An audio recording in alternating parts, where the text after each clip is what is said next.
What's going on, hikers?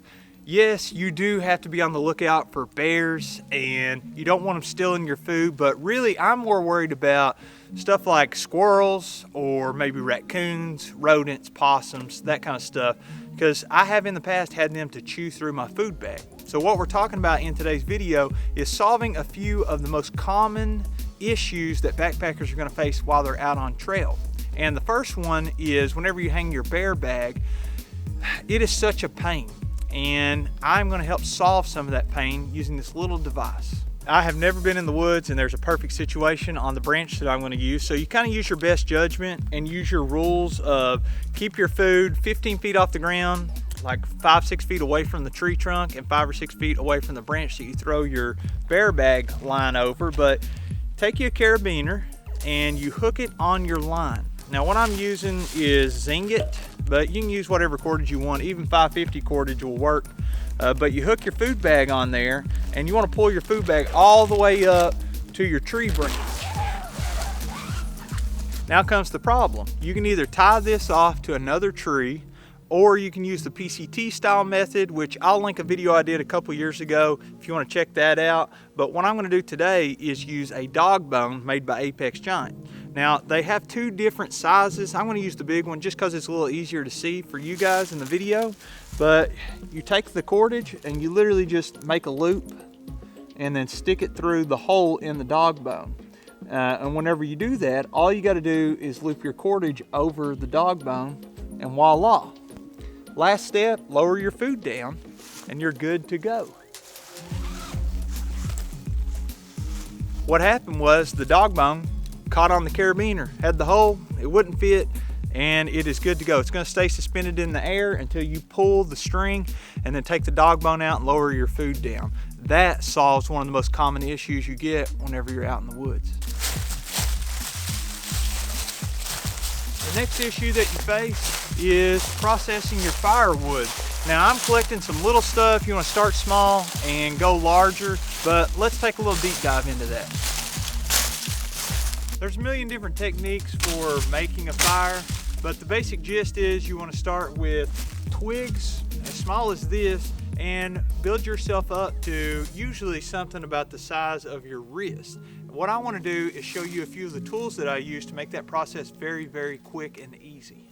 As your fire gets bigger, you can use larger and larger logs, but once you get to something as thick as this, you're no longer able to break it by hand, and then you're going to need a saw. Now, I have used saws like this in the past, and the problem that I run into is they start to bottom out. You can see the frame is getting closer and closer to the blade. That's an issue, so I switched to a foldable saw. They're compact, they fit in your backpack. This one is by today's video sponsor, which is Logom. And this foldable saw, there's a few things I really love about it, and I'll tell you about it. First of all, it's lightweight. It only weighs 12 ounces, and that's a huge deal to me because I'm backpacking. I had to carry everything in on my back. Another thing that I love about it is how compact it is. So it fits perfectly in my backpack. It's not going to come open because it has this little release on it. And then whenever I'm ready to use the saw, I just open it up and it's got a million teeth on it here, and it is going to saw through wood like butter. I took it on my last trip, as you can see here, and my buddy and I had a fine time making our fire. Another thing that I really love about it is how long the blade is. At almost a foot long, 11.4 inches, you don't have to worry about this thing bottoming out. You can cut any tree that you want as long as the diameter is shorter than the length of this blade. And my favorite thing, it's inexpensive.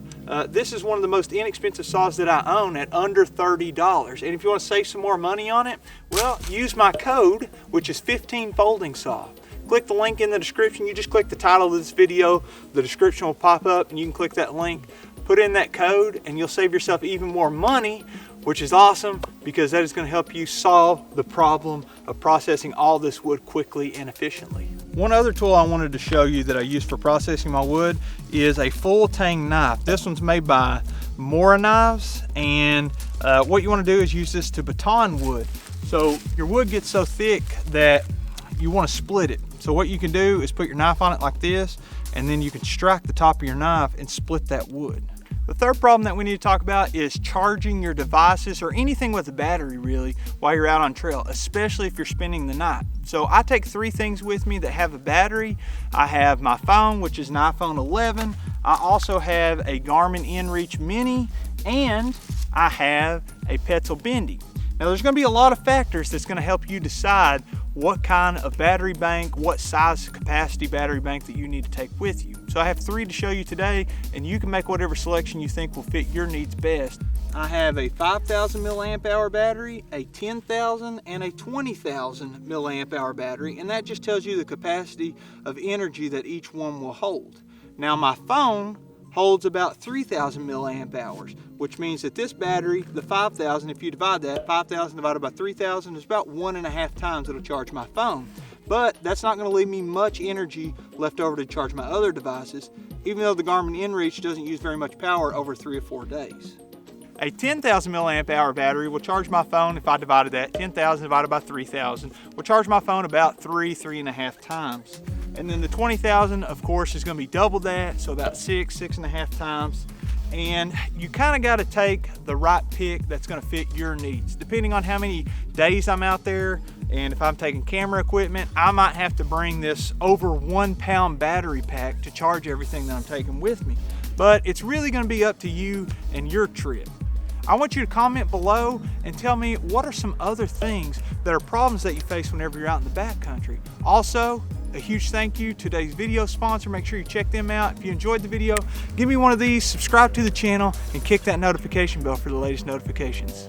We'll see you in the next one.